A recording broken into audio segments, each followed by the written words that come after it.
요한계시록 19장, 우리 오늘까지 19장을 마지막으로 살펴봅니다. 11절에서 21절, 우리 지난주에 읽었던 성경 구절입니다. 요한계시록 19장 11절에서 마지막 21절까지 우리 교독으로 읽도록 하겠습니다. 11절 제가 먼저 읽습니다. 또 내가 하늘이 열린 것을 보니 보라, 백마와 그것을 탄 자가 있으니 그 이름은 충신과 진실이라. 그가 공의로 심판하며 싸우더라. 그 눈은 불꽃 같고 그 머리에는 많은 관들이 있고 또 이름 쓴 것 하나가 있으니 자기밖에 아는 자가 없고 또 그가 피 뿌린 옷을 입었는데 그 이름은 하나님의 말씀이라 칭하더라. 하늘에 있는 군대들이 희고 깨끗한 세마포 옷을 입고 백마를 타고 그를 따르더라.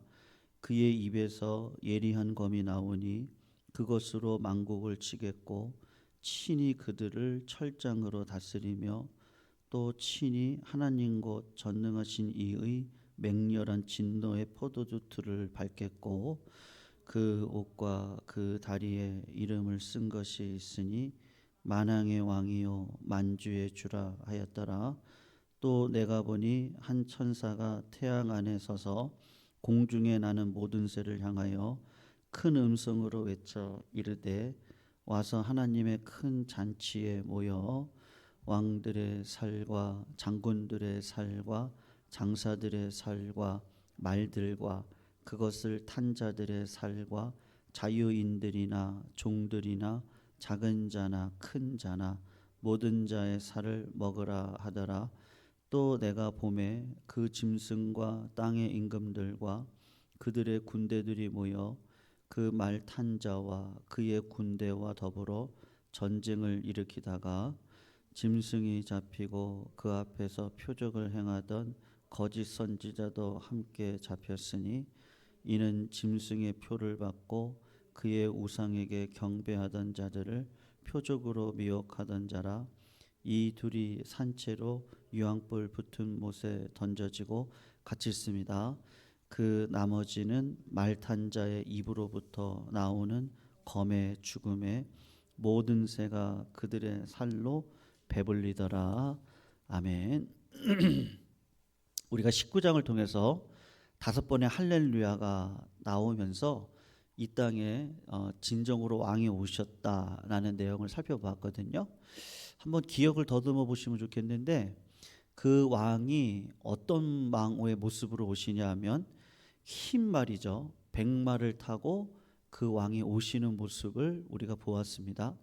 이 백마를 타고 온다는 것은 개선 장군이 전쟁에서 승리하고 그리고 본인을 이렇게 말 위에 타서 보여주시는 모습이다라고 말씀을 드렸는데 우리가 지난주 살폈던 것처럼 그분은 어떤 분이시냐 하면 불꽃과 같은 눈동자를 가지고 사람의 중심을 다 꿰뚫어 보실 뿐만 아니라 많은 면류관을 쓰고 그 이름이 충신과 진실로서 이 땅의 개선장군 같이 자기 백성을 맞이하러 나오는 그리고 온 세상을 심판하는 분이시다. 우리가 지난주에 살폈던 내용입니다.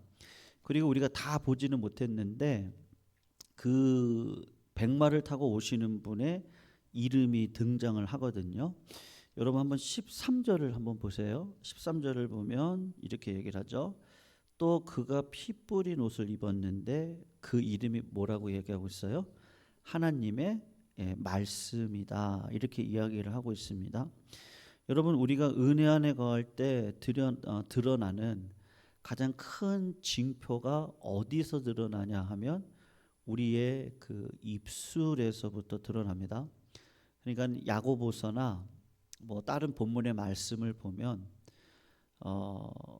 그 말 있잖아요. 말. 그 아로 새긴 은쟁반 위에 사과와 같이 경우에 합당한 말은 굉장히 지혜다. 근데 그렇게 이야기를 하시죠.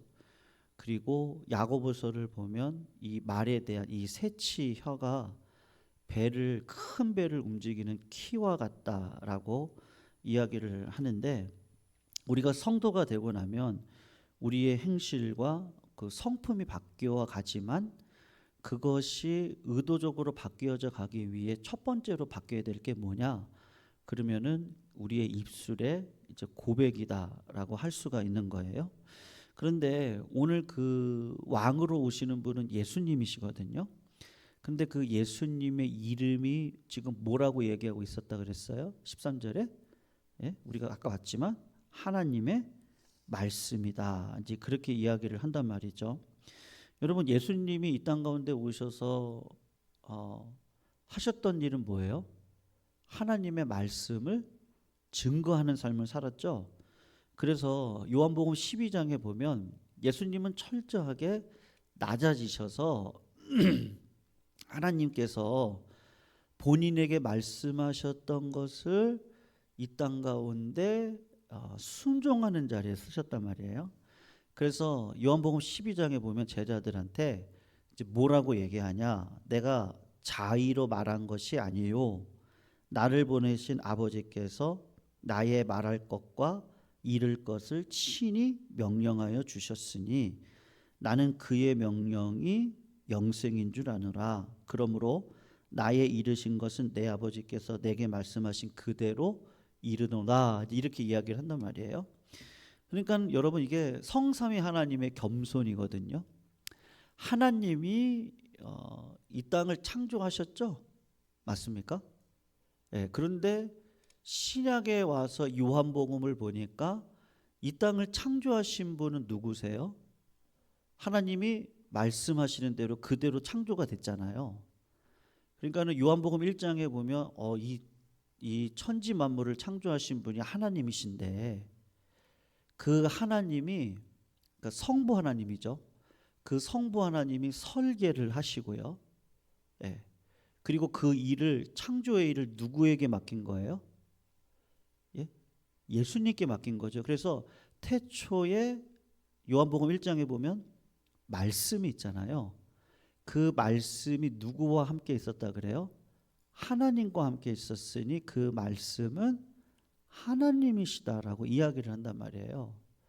그러니까 우리가 하나님을 다 알 수는 없는데, 요 말씀을 통해서 우리가 지금은 거울로 보는 것 같지만 하나님이, 그러니까 성삼위 하나님이 겸손을 스스로 낮추셔가지고, 하나님은, 아버지 하나님은 우리가 그렇게밖에 이해를 못하는 거예요. 성경에서 하나님에 대해서 우리가 이해할 수 있는 내용을 요 정도로 담았기 때문에 하나님을 아버지라고 이해를 하고, 그분이 설계를 하시고 계획을 하시고, 그리고 창세기에는 말씀하심에 뭐 천지가 있으라 이렇게 말씀하셨음에 천지가 있었잖아요.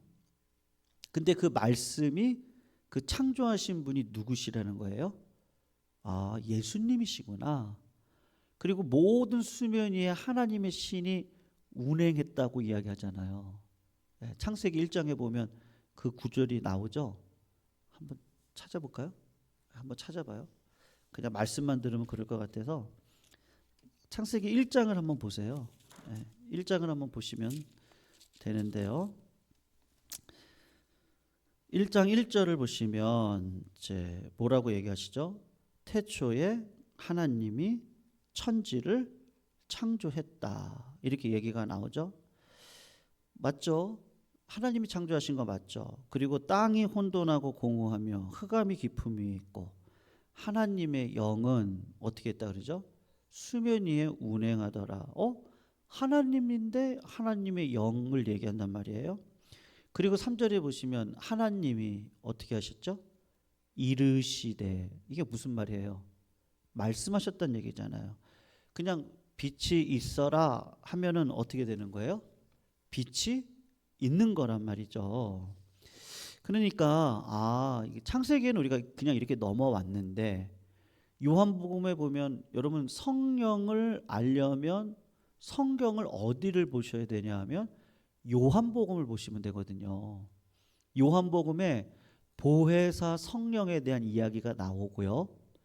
그리고 요한복음 이 뒷구절로 가면 내가 너희를 떠나는 게 너희들에게 유익이다. 그러면서 내가 하늘 아버지께로 가서 하나님께 구해가지고 너희들에게 누구를 선물로 주겠다 그래요?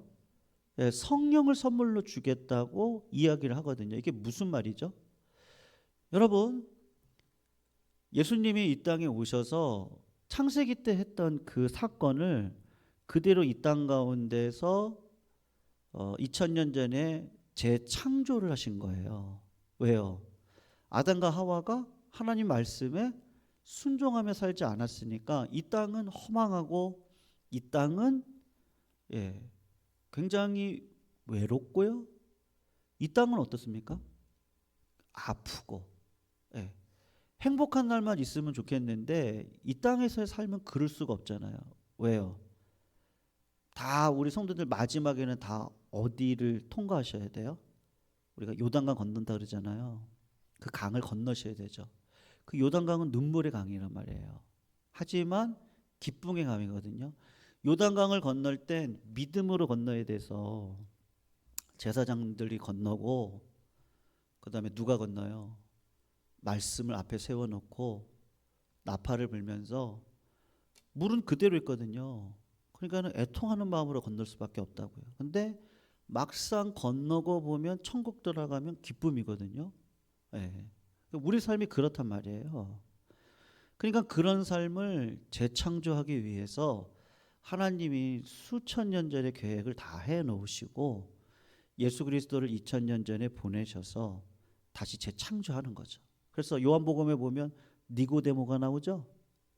예. 니고데모가 나와서 뭐라고 얘기를 해요?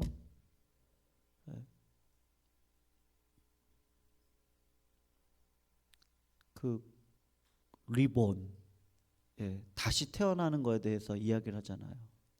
네가 성령과 진리로 거듭나지 아니하면 하나님의 나라를 볼 수 있대요, 없대요? 없다고 얘기하잖아요. 거기서 보세요. 진리. 요한복음에 나오거든요. 이게 뭐 찾아보진 않겠습니다만 진리와 영으로 거듭나지 아니하면, 그러니까는 예수 그리스도의 말씀과 성령으로 거듭나지 않으면 우리가 하나님 나라를 볼 수 없단 말이에요. 그거는 하나님이 해주시는 거란 말이죠. 네. 그러니까 여러분 요한복음 뒷구절을 보면 그 보혜사 성령에 대한 이야기가 나오고 그리고 바로 사도행전으로 넘어가서 뭐라고 얘기하죠?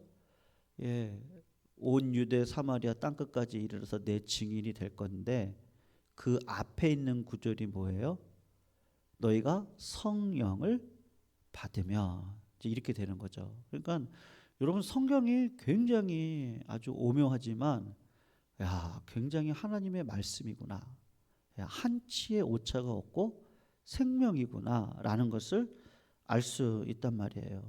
그러니까는 여러분 오늘 예수님은 하나님의 말씀으로 이 땅 가운데 오셨다. 이제 그 이야기를 하는 거란 말이에요. 그리고 성령님은 성령님 나름대로 우리의 심령 가운데 들어와서 우리가 하나님의 말씀이 생각나게 하시고 그리고 때로는 감화 감동을 주셔서 내가 이렇게 살면 안 되지 회개의 마음도 주시고 때로는 하나님이 있는 그것 때문에 마음 가운데 담대함을 가지고 살아갈 수 있는 그 능력이 있는데 이게 누구로부터 오는 거예요? 우리 안에 있는 성령님으로부터 오는 거란 말이죠. 그러니까는 여러분 하나님과 예수님과 성령님의 역할이 지금 다 틀린데 다 누구를 위한 거예요? 하나님의 자녀들을 위한 거란 말이죠. 그러니 여러분 영광이라는 게 뭐예요? 영광이 히브리어로 카도시로 알고 있거든요. 그거는 무게라는 뜻을 가지고 있습니다. 여러분 그 요새 이제 대선을 이제 앞두고 있잖아요. 대통령이 되면은 성도님들 어떨 것 같아요? 좋을 것 같아요? 뭐 어떻겠어요? 대통령 되면요 한시도 자기 시간이 없다 그러더라고요. 예. 그 휴가 뭐 갔다 오는 시간이 있긴 하지만 대부분 다 일정에 매여 가지고 5년의 삶을 살아가야 되는데 그 무게를 지는 거죠. 그 무게를 져야 되잖아요. 그러니까는 그게 만만한 일이 아닙니다.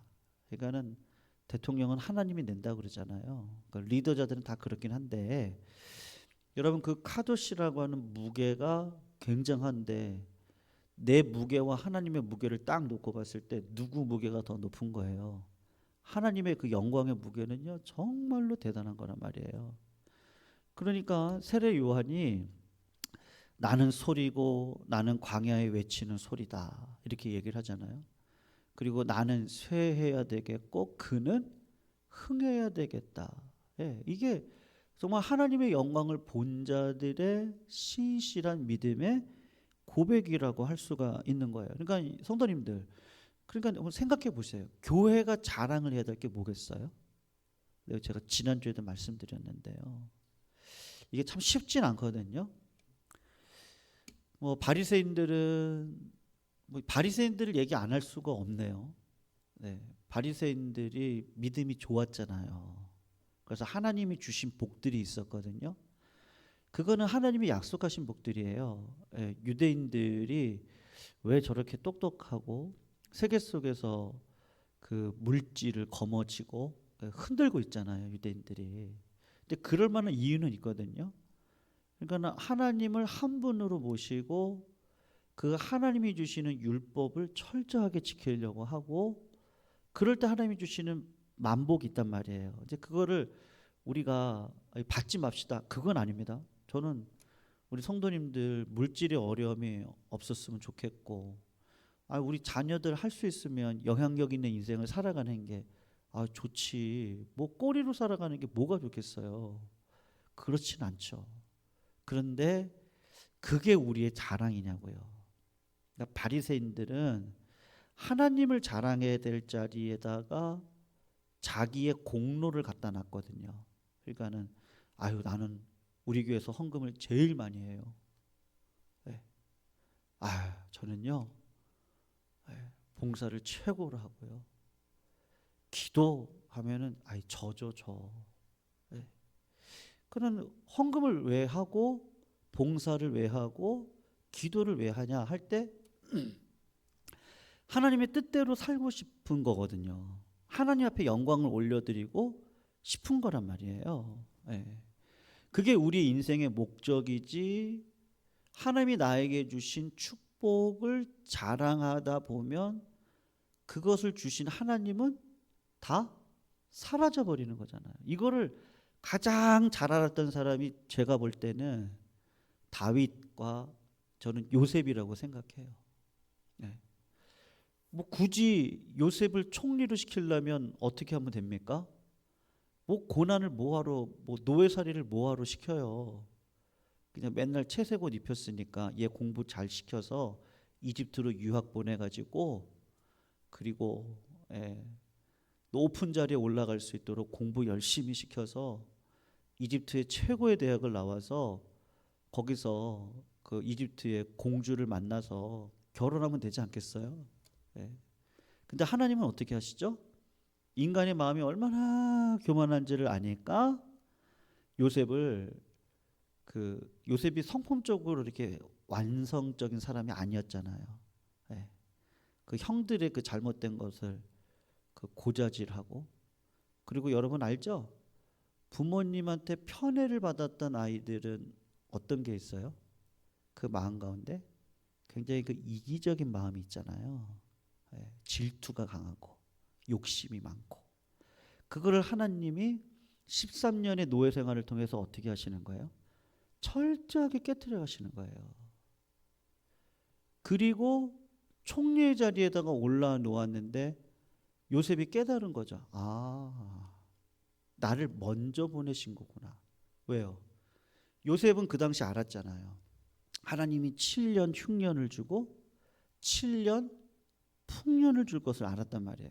그게 무슨 말이에요? 7년의 흉년 동안에 우리 가족은 다 멸절할 수 있는 거죠. 근데 하나님이 이 약속의 이 야곱의 가문을 거대한 민족으로 만들기 위한 아브라함과의 약속을 이루기 위해서 누구를 쓰는 거예요? 요셉을 쓰는 거죠. 요셉을. 그러니까 요셉이 그거를 아는 거예요. 아, 나를 총리시킨 이유가 아브라함의 약속을 이루기 위한 그것이었구나. 그래서 자기 친족들을 다 데리고 오면서 어디 있으라 그래요? 고센 땅에 있으라 그러잖아요. 지금으로 따지면 어느 정도죠? 저 강원도 한쪽 고성되는 데예요. 여러분 고성이 굉장히 멀죠? 저 한번 가봤는데 너무 멀더라고요. 고성까지 가려니까요. 그런 데다가 자녀들을 둔 거예요. 그 왜요? 야, 너희들은 이 땅에서 잘 먹고 잘 사는 게 목적이 아니고 하나님의 영광을 위해 부르심을 받은 자들인데 여기서 떠날 날이 있을 거야. 이제 이거를 이 백성들이 지키지를 못했어요. 그래서 노예 생활을 하기 시작을 한 거예요. 예.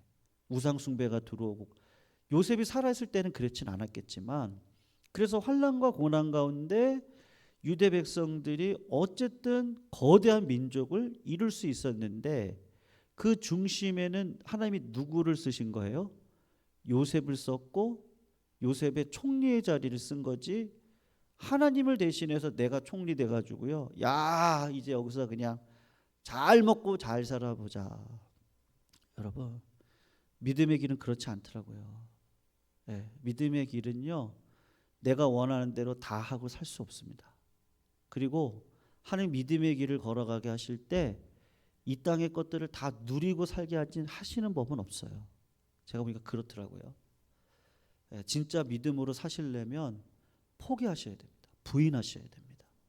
그리고 하나님의 뜻을 분별할 수 있어야 됩니다. 그리고 이 땅을 걸어가야 되는 거예요. 이게 굉장히 중요하거든요. 여러분 그래서 오늘 나머지는 좀 그냥 넘어가고요. 이제 하나님께서 세상을 심판할 때 예수 그리스도 이 땅에 오셔서 심판하실 때 그 이제 묘사들이 세 가지로 나오고 있어요. 한번 보시면 이제 15절을 한번 보세요. 19장 15절을 우리 같이 한번 읽어볼게요. 읽어봅니다. 시작. 그의 입에서 뭐가 나온다고요? 예리한 검이 나온다는 거죠. 여러분 이게 뭐겠어요?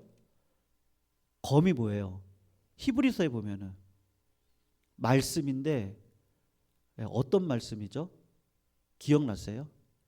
좌우의 날선 어떤 검보다 예리하여 그 말씀이 영과 혼과 관절과 골수를 찔러 쪼개기까지. 의사분들한테 물어보세요. 관절과 골수를 이렇게 비교할 수 있을 것 같아요? 그러니까 이게 분리가 되어지는지 압니까? 안 그렇거든요. 관절과 골수가요, 굉장히 이게 막 이렇게 같이 있어가지고요, 이거를 분리를 해낼 수가 없어요. 근데 하나님의 말씀은 어떻다는 거예요? 그거를 쪼갠다니까요. 그러니까 여러분 말씀이 그 두 가지 기능이 있습니다. 한 가지 기능은 뭐예요? 말씀이 끝까지 내 귀에 닫혀 있는 자들에게는 그 말씀이 뭐로 바뀌는 거예요?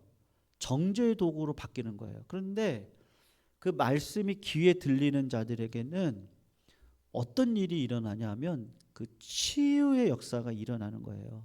네. 여러분도 우리는 죄인이죠? 있습니까? 우리 병자죠? 맞아요? 우리 병자죠? 우리 병자예요. 우리 병들어 있잖아요, 다들요. 지난주에 어떤 분하고 이런저런 얘기를 나누다가 요새 좀 죽음이 좀 화두여가지고 야, 이렇게 저렇게 얘기하는데 목사님 저한테 그러시더라고요. 목사님, 근데 집안 내력을 얘기하다가 그랬어요. 우리 집안이요 내력적으로 굉장히 건장하고 튼튼하고 힘도 좋고 막 그러시다는 거예요. 그런데 이제 그렇게 얘기를 하시더라고요 저한테. 목사님 그런데요 80이 넘어가니까 언제 어떻게 될지 모르겠더라고요. 그러니까 그 본인 그 집안에 이제 계셨던 분들을 이제 이렇게 좀 얘기를 하시면서 이제 그런 얘기를 좀 하셨어요. 그러니까는 저도 이제 그렇네요. 시편 90편에 나와 있는 말씀처럼 사람의 연수가 몇 년이에요? 70이고 강건하면 80이라도 물론 맞아요.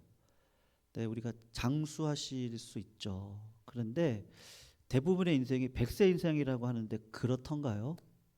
그렇지 않잖아요. 네.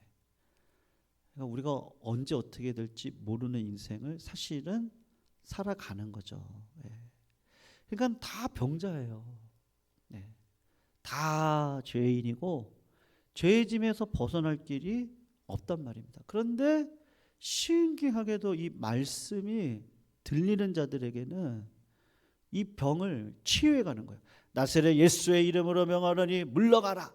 나사렛 예수의 이름으로 명하노니 담대하라. 나사렛 예수의 이름으로 명하노니 마귀의 시험은 없어져라. 뭐 하면서요? 예수의 이름을 의지하고 십자가의 보혈의 공로를 의지하고 이 땅을 살아가는데 마침내 가서 보면은 누구를 만나는 거예요? 예수님 만나잖아요. 예수님이 십자가상에서 돌아가시기 전에 양편에 있는 강도 가운데 한 강도가 예수님께 주님, 그때 깨달은 거예요. 내가 병자네요. 내가 죄인이네요. 주님, 저를 생각해 주십시오. 그때 주님이 뭐라 그러죠? 네가 오늘 나와 함께 어디에 있으리라요? 어디요? 낙원에 있으리라.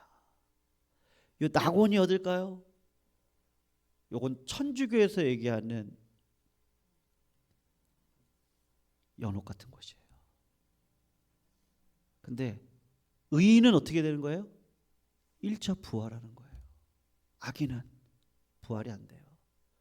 예수님이 오시는 재림 때 의인이 2차 부활하면서 악인은 그때 부활하는 거예요. 그리고 누구 앞에 서는 거예요? 예수님 앞에 딱 서는 거예요. 근데 말씀이 안 들렸어요. 말씀대로 안 살았어요. 말씀의 은혜를 몰라요. 말씀의 맛을 몰라요. 두렵고 떨림이 없어요. 그러다 예수님 만나면 이건 진짜 끝나는 거죠. 그건 끝나는 거예요. 근데 예수님을 알고 예수님을 먹고 예수님을 경험하고 이렇게 살아가시는 분들은 이 예리한 그 이한검이라고 그러잖아요. 여기요. 예. 이거에 대한 심판이 있다는 거예요. 이걸 벗어나는 거죠. 그리고 두 번째가 있거든요. 다시 15절을 보시면 그의 입에서 예리한 검이 나오니 그것으로 만국을 치겠고 그 다음에 뭘로 친다 그러죠? 친히 그달을 철장으로 어떻게 한다 그래요? 다스린다. 그렇게 이야기를 하죠. 여러분 철장이 뭐겠어요? 쇠로 된 몽둥이 아니겠어요? 요거를 질그릇을 그냥 살짝만 톡 쳐도 질그릇이 어떻게 되는 거예요? 그냥 부서져 버리잖아요. 지금 그거에 대한 이야기입니다. 하나님의 인내가 있다면 그 인내가 끝날 때가 있다는 걸 지금 보여주는 거죠. 그리고 세 번째로 15절에요. 그 다음 구절 제가 읽어봐요. 또 친히 하나님 곧 전능하신 이의 맹렬한 진노의 포도주 틀을 어떻게 했다 그러죠? 밟겠다. 이렇게 이야기를 하는 거죠. 뭐 지금은 그렇지 않는데 예전에는요. 포도를 따면요. 포도주를 만들려고 이런 그런 큰 우리나라 따지면 여러분 옛날에 큰 다라에다가 잎을 놓고 거기다가 뭐 이렇게 뿌려가지고 발로 그냥 막 이렇게 하면 잎을 빨래 깨끗해지잖아요. 네, 그것처럼 포도를 갖다가 거기다 다 집어넣고 그리고 그냥 막 장화 신고 들어가서 그냥 발로 그냥 막 팍팍 밟아버리는 거예요. 그러면 그 포도 그 피 같은 그 색깔이 적혈이 그냥 막 튀는 거죠. 온몸으로 막 다 묻는단 말이에요. 그러니까는 마지막 심판의 모습을 지금 그런 모습으로 보여주고 있단 말입니다. 그러면서 이제 17절 18절인데요. 우린 요거는 같이 한번 읽어볼게요. 17, 18절 같이 한번 읽어봅니다. 시작. 또 내가 보니 한 천사가 태양 안에 서서 공중에 나는 모든 새를 향하여 큰 음성으로 외쳐 이르되 와서 하나님의 큰 잔치에 모여 왕들의 살과 장군들의 살과 장사들의 살과 말들과 그것을 탄 자들의 살과 자여인들이나 종들이나 작은 자나 큰 자나 모든 자의 살을 내가 어떻게 하겠다 그래요? 먹겠다. 이제 그렇게 이야기를 하시죠. 그러니까 뭐 살을 먹는 모습이니까 지금 얼마나 굉장한 심판 아니겠습니까? 자, 그것에 대해서 19절을 보시면 제가 읽어봐요. 또 내가 보매 그 짐승과 땅의 임금들과 그들의 군대들이 모여 그 말탄 자와 그의 군대와 더불어 뭐를 일어난다고요? 전쟁을 일으키다가. 그리고 20절에 보면요, 전쟁의 내용이 묘사가 안 돼요. 갑자기 뭐로 넘어가죠? 짐승이 잡혀요. 그 앞에 표적을 행하던 거짓 선지자도 함께 잡혀요. 이는 짐승의 표를 받고 그의 우상에게 경배하던 자들의 표적을로 미혹하던 자라. 이렇게 얘기가 되면서 이제 모든 전쟁의 모습이 끝나게 되는 것을 보게 됩니다. 여러분, 전쟁의 묘사가 있어요, 없어요? 이게 중요한 거거든요. 없죠? 뭐 어떻게 전쟁했더라, 어떻게 처절하게 싸웠더라, 이제 그런 이야기가 없어요. 계시록 16장에 보면 요거를 뭐라고 얘기했냐? 여러분, 요한계시록은 제가 말씀드렸잖아요. 기억나세요? 반복을 많이 한다고 제가 말씀드렸죠. 반복적이고 점층적으로 요한계시록을 사도 요한이 썼어요. 그래서 세 번, 그러니까 일곱 인, 그 다음에 뭐가 있었죠? 일곱 나팔, 그리고 일곱 대접. 요게 하나하나 반복적으로 7이라는 숫자로 반복해서 일곱인, 일곱 나팔, 일곱 대접 이렇게 가면서 심판의 강도는 커지겠어요? 작아지겠어요? 커지겠죠. 그죠? 요한계시록을 그런 방식으로 썼다니까요. 그러니까는 자꾸 강조를 하는 거야. 심판은 꼭 있을 거예요. 그 심판은 처절할 거예요. 그러나 지금은 은혜의 때예요.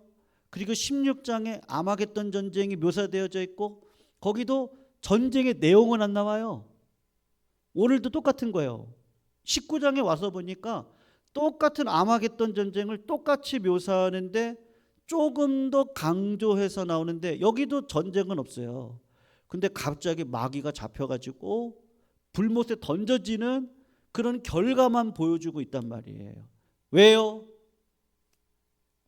왜요? 이미 마귀는 2000년 전에 십자가의 사건에서 어떻게 됐죠? 그 창세기 3장 15절이 굉장히 중요하거든요. 이거 원시복음이라 그래요. 아담과 하와가 하나님이 먹지 말라고 한 선악과를 먹었잖아요. 그리고 나뭇잎을 두르고 숨었잖아요. 그럴 때 하나님이 나타나서 가죽옷을 입혀주시면서 아담과 하와에게 했던 얘기가 있어요. 아담과 하와에게서 태어나는 자손 가운데 그가 뱀의 머리를 상하게 할 것이고 뱀은 그의 발꿈치를 상하게 할 것이다. 그게 원시복음이. 근데 이게 언제 이루어지는 거예요? 예수님이 십자가에 달려 돌아가실 때 발꿈치가 상했죠? 손발을 다 못 박혀서 예수님이 죽었는데 사실은 그 못 박혀 죽음을 통해서 마귀는 어떻게 된 거예요? 여러분, 뱀은 예전에 제가 있던 교회에서 기도원이 있었거든요. 저기 홍천 지나가면 저쪽 강원도에 있어요. 이제 거기 전교회 수련회를 했거든요. 거기 그 기도원에서요. 그 교회 기도원에서. 그때 제가 이제 선임 목사로 있었는데 이제 어쨌든 전체적인 것들을 우리 장로님들하고 이제 통솔 해서 계획을 짜고 뭐 굉장히 할 일들이 많지 않겠어요. 예배 순서부터 그다음에 그 기도원이 모자라기 때문에 그 땅 그 잡초가 나 있는 그 땅을 다 평평하게 하고 거기다가 텐트를 쳐야 되고 텐트를 치려고 보니까 완전 시골이잖아요. 텐트 칠 곳에 이렇게 돌아가면서 물줄기가 이렇게 조그만 그 물줄기가 쫄쫄쫄쫄쫄 흐르는데요. 거기 가서 보니까 뱀이 그렇게 많아요. 네, 큰 뱀이 아니고 한 요만한 뱀들이 물 먹으러 오는 거예요, 거기를요. 그러니까 어떡하지? 이거 부모랑 애들도 잠을 자잖아요. 안 되겠다. 아이들은 뭐 유초등부, 중고등부 아이들은 다 이쪽 뭐 기도원 그 방으로 다 하고 어른들이 나와서 자자 뭐 이렇게 하면서 했는데, 장로님이요, 용감하신 장로님이 계셨거든요. 쇠뭉치를 가지고 와서요, 뱀을 죽이는데 어떻게 죽이는지 압니까? 꼬리를 쳐도 아무리 안 죽어요. 어디를 쳐야 돼요?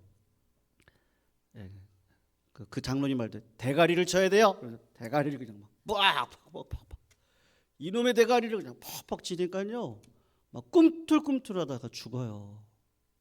예, 머리를 치죠, 머리를.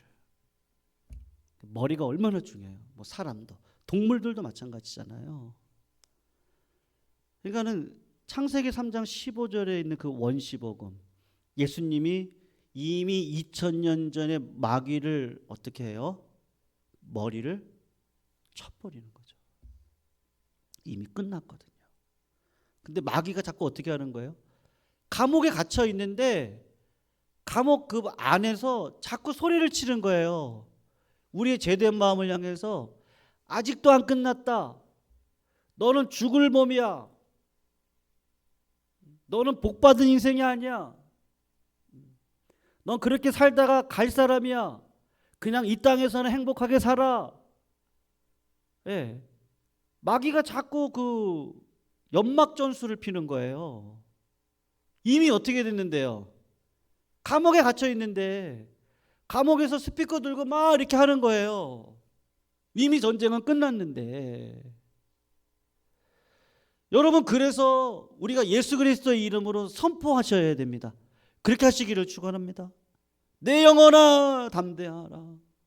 삶에 어려움이 있으면 하나님 앞에 가서 물으시고, 그 하나님이 나한테 대답을 해주시면 그 말씀대로 내 삶을 바꿔가시고, 나선 예수의 이름을 의지하고 보혈의 피를 의지하시고, 이 더러운 나의 죄악들을 깨끗이 씻어버리시고, 그리고 주님만이 이 땅의 만왕의 왕이요 만주의 주로 이 땅에 계시니 두려움 없이 떨림 없이 오늘도 하나님께서 나에게 주시는 그 길을 걸어가리라.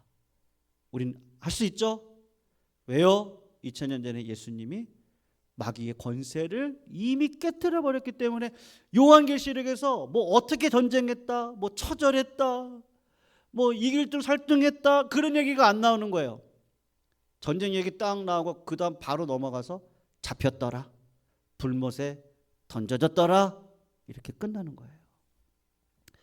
여러분, 우리는 이미 이기고 승리한 줄로 믿습니다. 그래서 시편 1편에 보면 뭐라 그러죠? 복 받은 사람이라 그래요? 복 있는 사람은 그래요?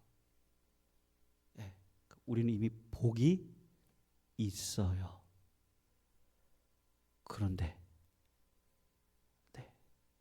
그냥 말씀대로만 살면 되죠. 좌우로 요동하지 않는 인생길을 하나님이 요구하시니 그 삶에 순종하며, 지금은 눈물을 흘리는 것 같은데 하나님이 반드시 위로해 주실 줄 믿습니다.